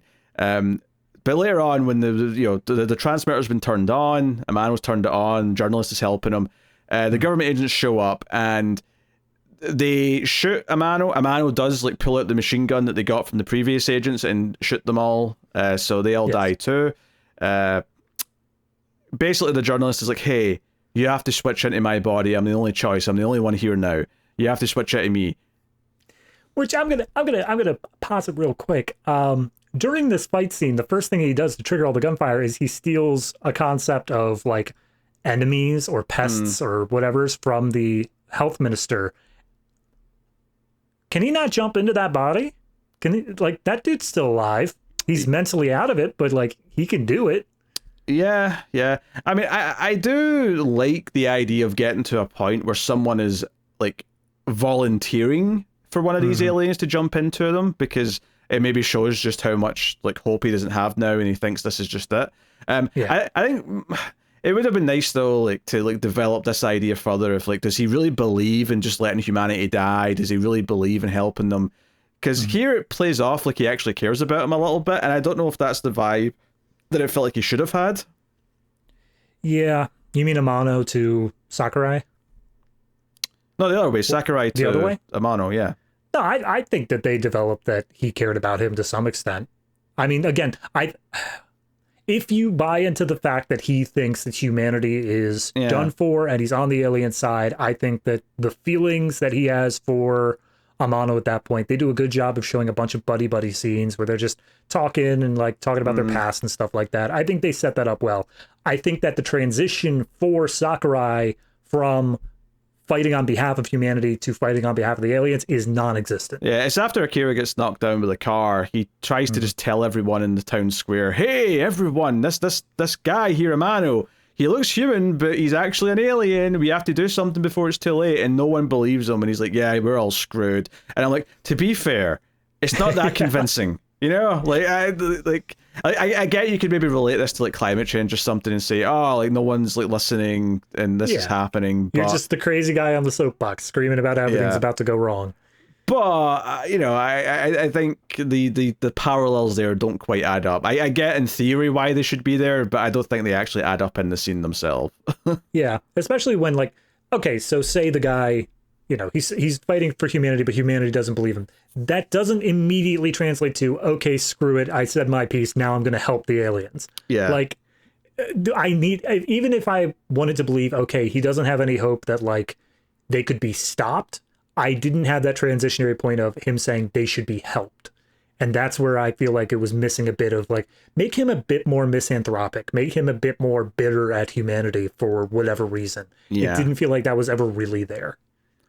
Yeah. I mean, they kind of poke at some interesting ideas early on where he's like wanting the scoop. Now he's starting to believe they're aliens. And Amano even kind of laughs that off, says, what, you still want a scoop even though you're doomed now? Like, oh, you humans are so funny. Like, you want to be that newspaper that flies in the breeze over the post-apocalyptic landscape? All right.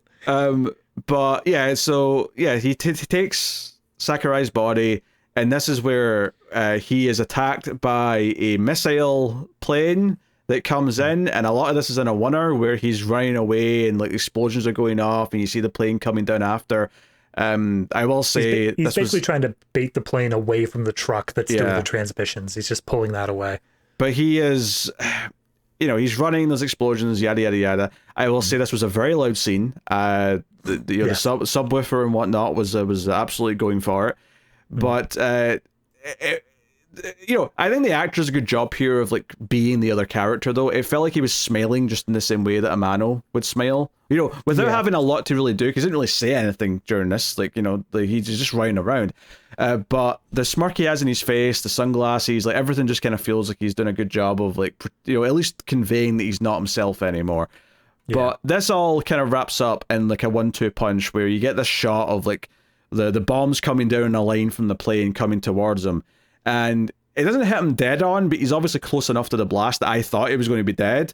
But then the dust clears, and we get maybe the funniest scene of the movie where he kind of stumbles back up, and he's all covered in debris and dirt, and one leg's completely just like dead. So he's limping in this really like the physical performance that the actor was doing here for this like stumbling around is particularly good. The way he's got his leg kind of twisted and the way he's dragging it is very surreal and just adds a lot of like zany comedy to this moment before the bomb drops again. Now, admittedly, the problem that we've been coming back to is the way this like second plot ends doesn't feel like it's important to the overall movie as much as it feels like it should be, but the actual scene itself is entertaining, so I can't really fault that.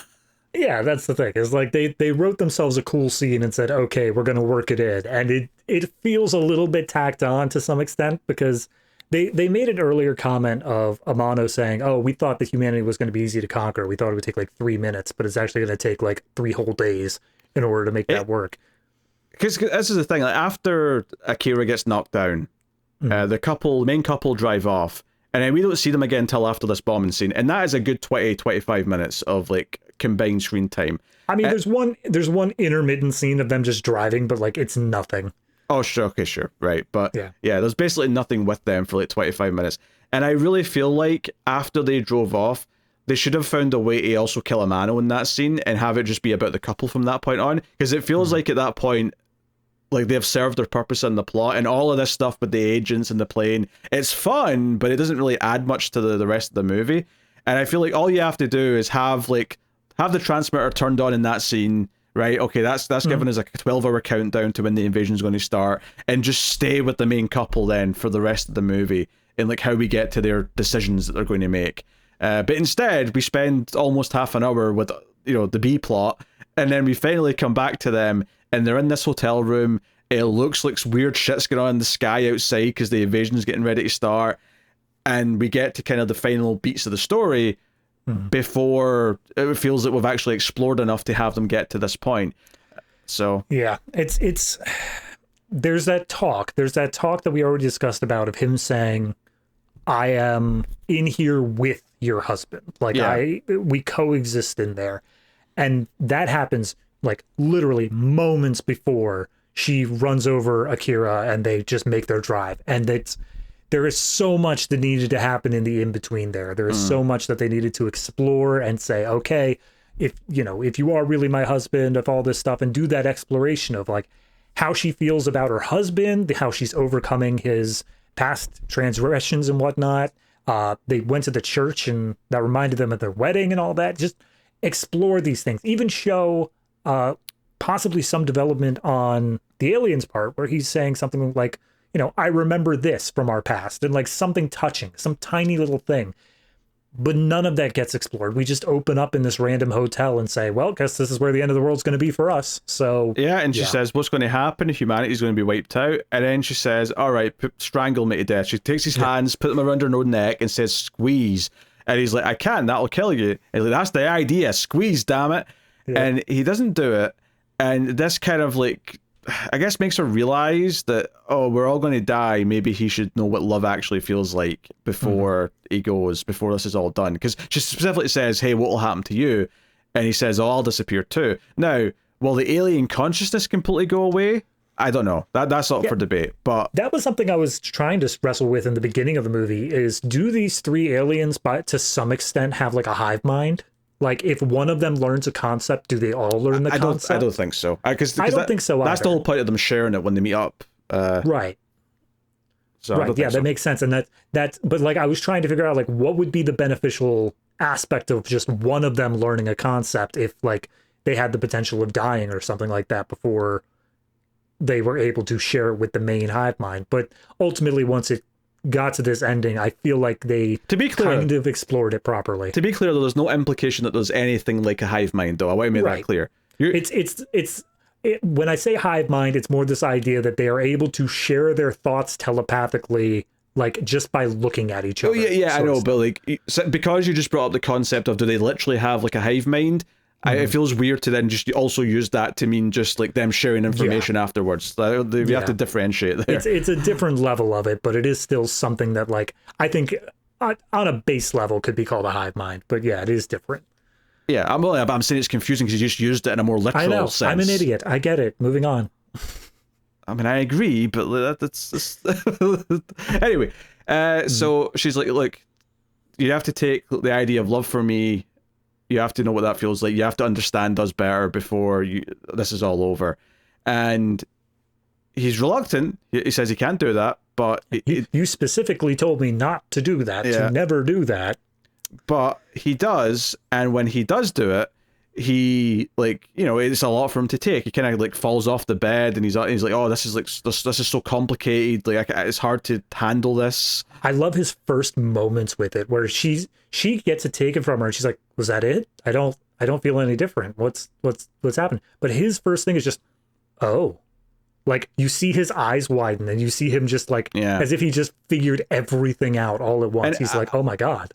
I love the idea of her volunteering this up for whatever reason at the end of the story. I just wish that we actually, I felt like I wish that we earned it. I wish that between the concept of like, oh no, you can't take love from anyone, and then her saying, all right, take love from me, I just wish there was more in between them. Yeah. Like there's something there to build to that and make it feel like that's where we're going to go. There was one tiny little moment that I hesitate to even mention, but I felt like it was trying to play up this larger idea. It was just before they went to the hospital, and he's just having like breakfast or like lunch with her. And he picks up a piece of food that the old him hated, like would never eat. And she makes a comment about it saying, hey, like, I can't believe you're eating that. And he's like, why? It's delicious. And it's this idea of like, things are different between them. This isn't the same old relationship that it was before, but there is still him inside. And I feel like that was meant to do a lot more work than it actually ended up doing. But it was the one time that I felt like they were kind of showing that development of a new form of love between them, something that's different than the old marriage they had. Yeah. Also, that's the point where she gets phoned and told it might be a virus, and she actually is convinced it's just a virus for a minute, and he's not an alien. Yeah. But then immediately changes her mind when they go to the hospital. So it's like, okay, all right. Sees the government agents coming in, just being like, "Oh, right, okay, we gotta go." I guess that was like a pivot that we didn't really have to take for too long. So no, you're right. There is that one breakfast scene, and I think it's also this idea again of like, if you strip away all the bullshit, can we just be better with each other, kind of thing? And I feel like that was another example of that. But yeah, so she can't feel anything anymore, and in the morning they drive out to like the coast. They're on like a cliff, and they're just going to watch, right? And he's like almost crying at how beautiful the horizon is because he can feel love now, and she's just standing there stoically. But then this big vortex opens in the sky, and like red like things come down, like, you know, like fireballs or whatever, and specifically they all seem to start firing towards them as if they're trying to take out them, and they duck behind the car, and weather the storm. They do survive, and then there's a time jump. We cut ahead 2 months later, and there's like an epilogue section, and we find out that the invasion was stopped. It was cancelled, and you know, Shinji is like delivering like supplies to like sort of refuge camp, like a makeshift hospital that's looking after victims of the virus and people who have lost like parts of themselves.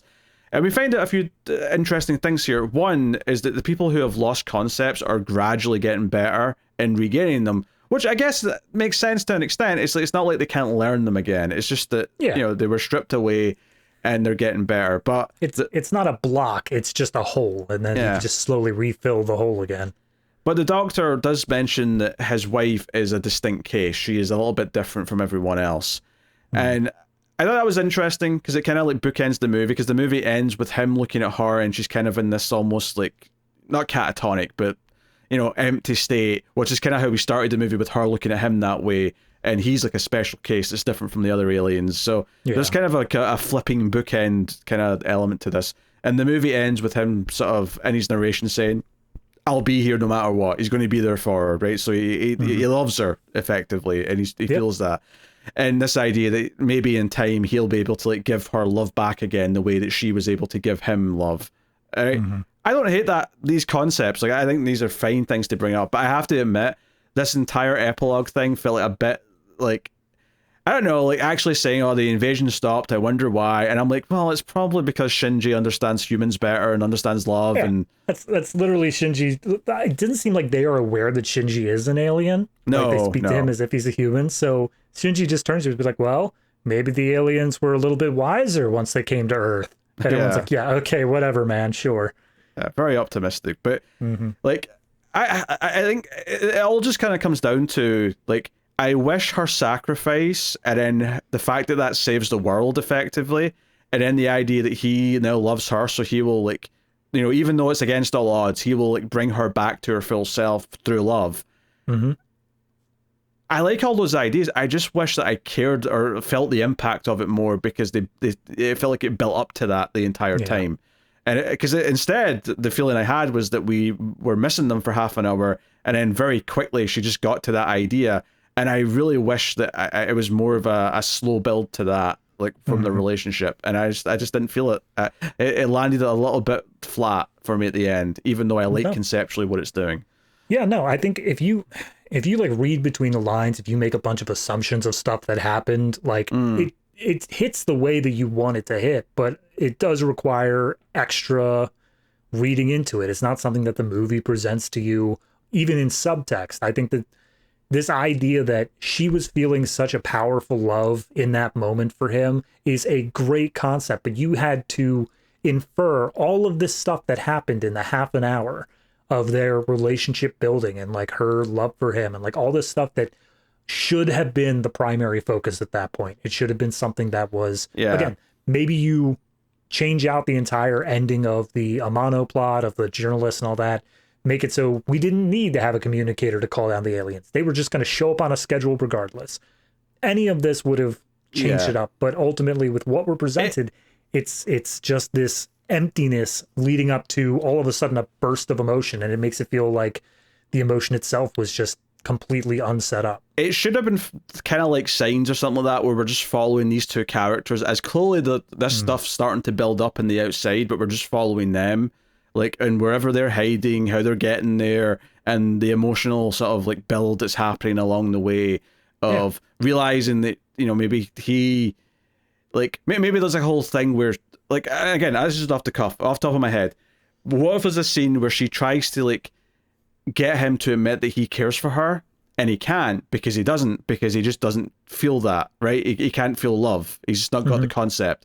And, like, maybe there's, like, a sort of sad, like, realization from her that he just never is going to feel it unless he takes it from something. And maybe not that be right before she gets him to take it, but at least establish that idea that it's kind of hurting her, that she's at this point where she is starting to feel all these things properly and care, and he just can't, and that's kind of sad. And the only way he'll ever feel it if it's given to him, which in and of itself is kind of, you know, a straight metaphor for just like, how do you feel love? Often you'll feel it because you feel someone else give it to you, and that's how you'll sort of like have that spark in you to some extent. I mean, I would like to see, again, just off the cuff on my side, is have him keep on taking more and more concepts, even if it's like government agents or something like that, and like he gets close to approximating it. Like he takes things like joy, he takes things like partnership, he takes things like all of these things that are close to love, but it points out like it's still not the real thing. Like he's getting closer and closer, like getting smack dab onto it, but it's still just circling the drain, and he doesn't quite have the full extent of what love can feel like. And so in that final moment when she's like, look, I'm gonna die anyway, you've gotten so close to this, you deserve to know what the truth about love is. And rather than it being this sacrifice because why not at the end of the world, make it a act of love on her behalf. Yeah, I think saying that's probably the biggest problem with it. You know, excluding the fact that I don't think there's enough build up to it. On its own, the biggest problem with it is probably that her motivation seems to kind of come. The fact that she just wants to die right before it, and then says, "Oh no, you should feel what love is before we're going to die, so you understand," or something. I don't know. Or like maybe sort of flip things around a little bit and have it be that he can't do it, and have her sort of read that as, oh, he does feel something even though he can't quite quantify love, and maybe have that be the motivator in a more direct sense kind of thing. Yeah, have him take the concept of love in the same way as that, but when she says like nothing's changed, I don't feel different, make the reveal being he already figured it out.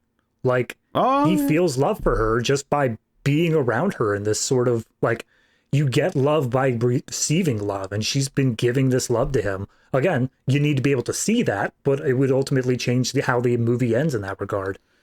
Yeah, I think the ending that comes after of like, okay, this attack sort of comes, but then is stopped, presumably by Shinji in some capacity. Like, it does feel. I'm not saying I wanted her to die necessarily, because that maybe doesn't feel quite right either. But this, like I say, I appreciate the mirroring of the ending of like, okay, her being the one that's now needing help, and him going to be there for her because that's what love is. You know, baby did not hurt him. Baby did not. No more. Like that's like I do appreciate that, but I think in the moment I did feel very strange about, oh wait, they both survived this. Like after, like we had this what felt like a sacrifice kind of moment, but they both survived. I don't know. There was like a weird just mishmash of like, it could have been a bit more streamlined. It could have felt a bit more natural, like how it kind of wrapped up. You know what I wanted, and full spoilers for the movie Abyss. I wanted that conversation at the end of Abyss. Sure, yeah, okay. Yeah, let's not get into it too much, but I get what you're saying. Right. But like that's the sort of vibe that I wanted there. It's I don't know, like as soon as that 2 months later thing came up, and then it just jumped to this thing of like, and then the invasion was called off. It kind of just felt like, okay, I hit my page count. Like I've hit my running time that I wanted to hit, and now we're done. And we just got to wrap this up in like 5 minutes. Alternatively, you could have had her give up love because she is suicidal and figures that if she gives up emotions, then it will be easier to just cope with the apocalypse. But the idea is that when she gives the love up and he feels it, he now loves her and cares about her so much that he's the one trying to like convince her, no, you have to want to live. Like you have, like, you know, like again, there's like so many things that are just a slight pivot from what it actually does that it just would work even better. And that's what makes it a little bit frustrating, is that it's so close to just greatness, but just a little off the mark. And that's the thing, is like I'm sure that this movie has something it's saying with this ending, but ultimately I'm having trouble placing it. I'm having trouble placing exactly like, yes, we show, you give love, you receive love, and then he's going to be there for, as he says, till the end of the world. Like, I see the sort of romantic implications that has, but I don't feel the deeper thematic things that resonate throughout the rest of the movie. It doesn't feel like it's something that we built upon at any point. And that's like, the love's more important than ownership, and it's more important than all these other concepts that have been coming up, and yada yada yada. Like those. Yeah. So, all right. What was your scene of the movie? Scene of the movie. I feel like it's gotta be one of the fight scenes. As much as I felt like it wasn't anything that was like contributing too much to the plot, ultimately it is where I leaned in the most and was like, all right, I'm down with this. This is something I am super interested in.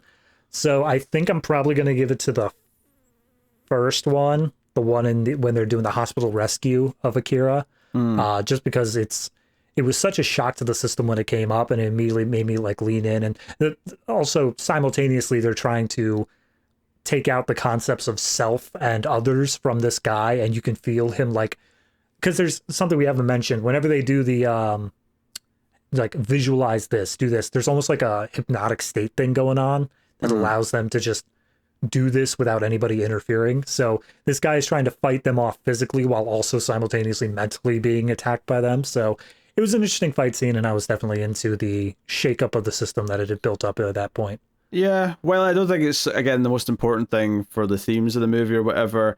I'm going to take Akira. It's taking the prize for me as well, but that's for me being hit by the car. Yeah, is what I'm going with. It's like she just goes off and gets a drink, and then she sees the car driving away. She's like, son of a bitch. And then she just runs up in front of it, and then boom, pull over the hood. Like, I gotta go with it. All right, MVP of the movie.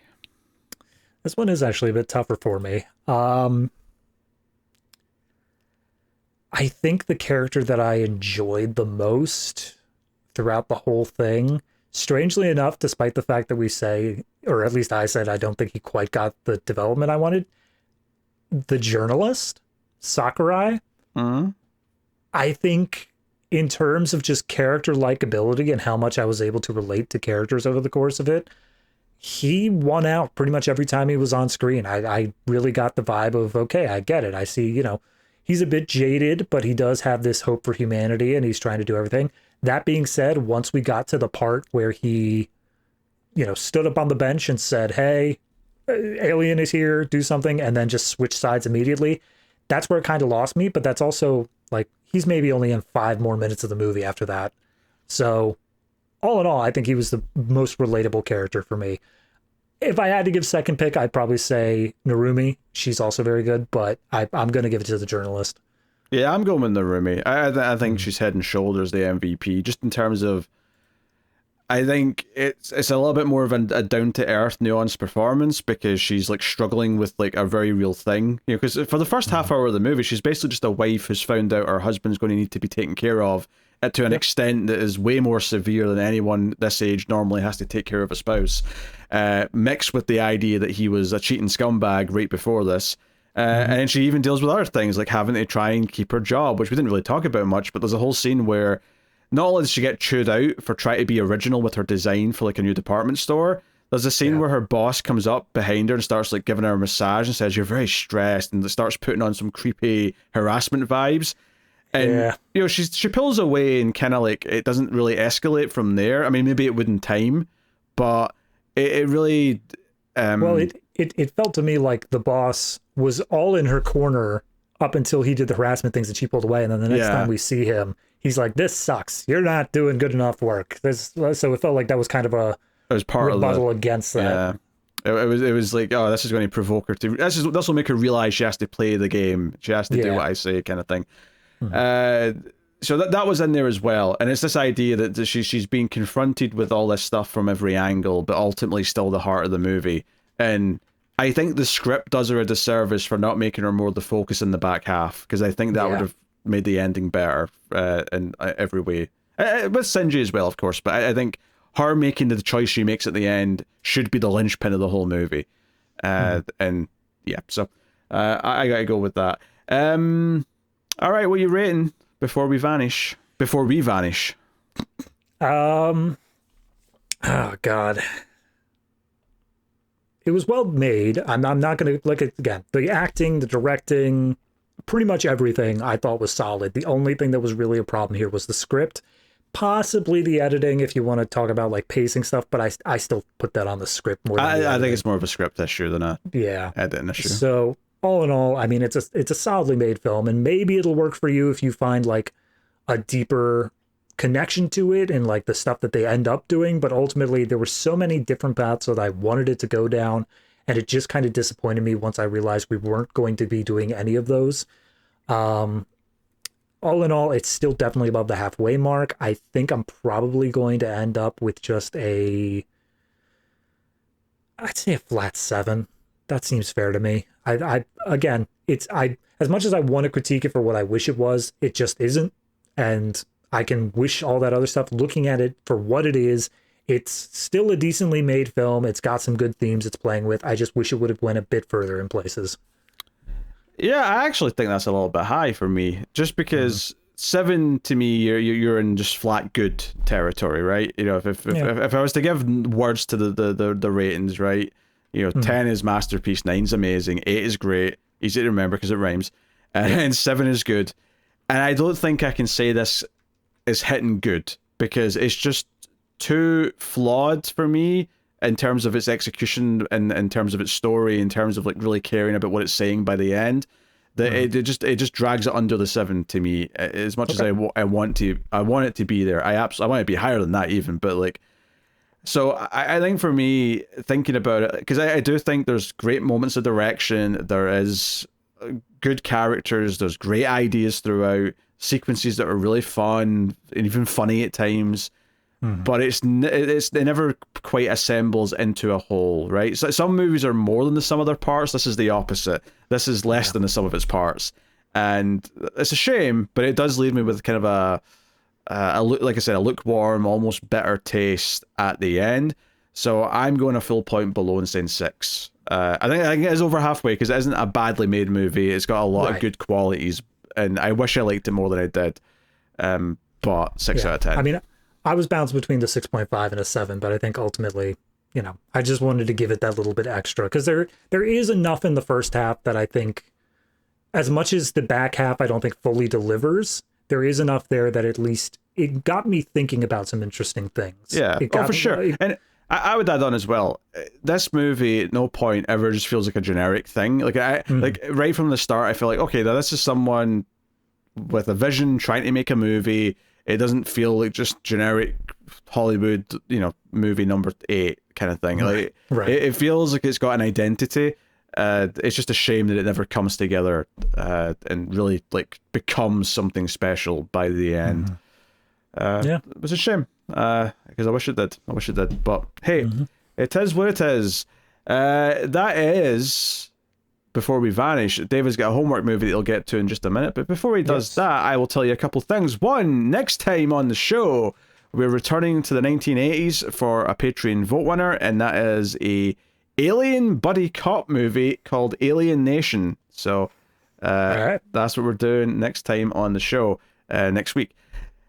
Also, of course, you can get bonus content over at Patreon. You can support the show, help keep everything coming, including this podcast, but also Screams After Midnight, the horror movie podcast that I do with Tim, and then our other show, The Collector's Cut, which has just started 90s erotic thriller season, so hopefully you're checking that out and enjoying us talking about lots of sexy things. Fully nude, by the way. Yes, well, from the waist down, certainly. I've had my schlong out every episode we've recorded of that. You know, I made the joke and I regret it immediately. What you don't know is I've been crossing my legs backwards and forwards throughout the review. You just can't see it. It's below the camera. I mean, you can notice my chair pivoting back and forth here. That's me just crossing and uncrossing my legs constantly.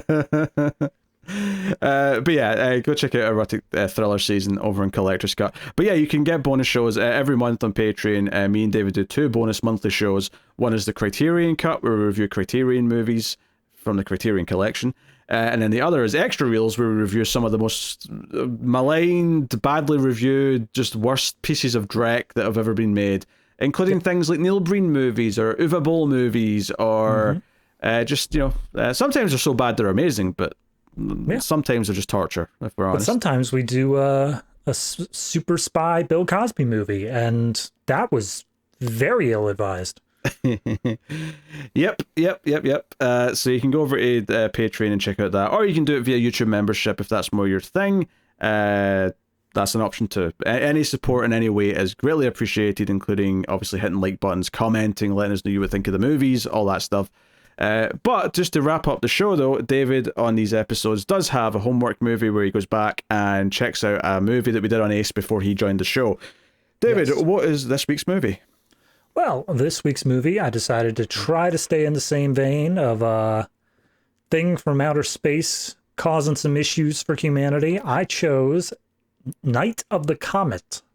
Okay. I was going to say, that was not inaccurate, but it was a very broad way you phrased that. It was. Look, I am trying to get through 80s movies before we hit the end of the year because we got a countdown going on. I am out of 80s movies. Unless I want to start watching like stuff that you guys rated 4, which I don't feel like I need to watch prior to going into this countdown. Maybe not, but maybe next year we'll do the worst like 2080 sci-fi, and then you'll have to watch all the bad ones. I have a feeling I'm going to need to watch a lot more movies to get informed on that. But yeah, no, I remember saying during the last Starfighter review how much I loved the performance from Catherine Mary Stewart. Who's the female lead in that. Who's in Night of the Comet, yeah. Like, same exact time period. May as well have been filming these back to back. They came out 84. Yeah, both of them. Same year. Yep. And I remember saying, like, oh, I really wanted her to, like, take on, like, the action hero role. I remember her saying, like, she had enough stuff going on for her that she could have, like, been something. Really had worked with that. And here she is, doing exactly what I wanted her to do. And it's great. I got so much of a kick out of this movie because it is just a tongue-in-cheek, like, perfectly made for the 80s, like, Valley Girl sort of era.